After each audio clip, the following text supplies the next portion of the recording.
Hello friends, I'm doctor Bhagat, children specialist at అమ్మా hospital.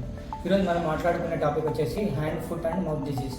అంటే ఏంటి సార్? ఇది మామూలుగా వాతావరణంలో కలిగే మార్పులు, వర్షాకాలం మరియు చలికాలంలో కలిగే మార్పుల వల్ల గాలి ద్వారా సోకే వైరస్. ఇదే కోక్సాకి వైరస్ అన్నమాట. దీని లక్షణాలు ఎలా ఉంటాయంటే, పిల్లలకి మట్టిలో ఆడుకుంటుంటూ ఈ చేతులు నోట్లో పెట్టుకోవడం వల్ల నోటి చుట్టూ కురుపులు అనేవి ఫస్ట్ స్టార్ట్ అవుతాయి. అది కాళ్ళకి, అరచేతులకి అండ్ నోటి చుట్టూ కురుపులు స్టార్ట్ అవుతాయి. అది ఎర్రెర్ర బొబ్బలుగా స్టార్ట్ అవుతాయి అండ్ నోట్లో అల్సర్ అనేది ఫామ్ అవుతుంది అండ్ లో గ్రేడ్ ఫీవర్, మైల్డ్గా ఫీవర్ అనేది వస్తుంటుంది. దీనివల్ల ఈ నోట్లో పొక్కుల వల్ల పిల్లలు సరిగ్గా తినడం మానేస్తారు. దీనివల్ల డిహైడ్రేషన్ కూడా వెళ్తూ ఉంటారు. ఎనర్జీ లెవెల్స్ కూడా వీక్ అయిపోతూ ఉంటుంది. సో సార్, దీన్ని ఎలా మేనేజ్ చేయాలి?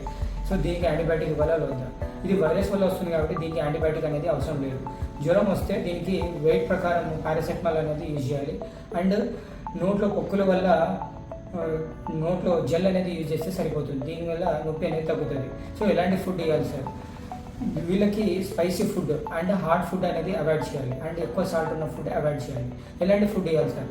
వీళ్ళకి సాఫ్ట్గా ఉండే ఫుడ్, సెమీ సాలిడ్ ఫుడ్, ఇంకోటి కస్టర్డ్ కానీ అండ్ కర్డ్ రైస్ కానీ, కిచిడి కానీ, దలియా ఇలాంటి ఫుడ్ అనేది ఇవ్వాలి. స్మూతీస్ లాంటివి ఇవ్వాలి. సార్ ఎన్ని రోజుల వరకు ఉంటుంది? వారం నుంచి 10 రోజుల దాకా ఉండొచ్చు. సార్ ఇది వేరే పిల్లలకి వస్తుందా రాదా అంటే వచ్చే ఛాన్సెస్ చాలా ఎక్కువ ఉన్నాయండి. సో వీళ్ళని ఒక ఇంట్లో ఒక పిల్లగానికి వస్తే కొంచెం వేరే పిల్లల్ని కొంచెం దూరం పెడితే బెటరు. అండ్ టవల్స్ కానీ, వీళ్ళకి వాడే స్పూన్స్ కానీ, గిన్నెలు కానీ. సో వీళ్ళని స్కూల్కి పంపాలా లేదా సార్ అంటే 1 వీక్ వరకు స్కూల్కి పంపకండి. ఎందుకంటే ఈ పిల్లల నుంచి వేరే పిల్లలకి స్ప్రెడ్ అయ్యే ఛాన్సెస్ చాలా ఎక్కువ.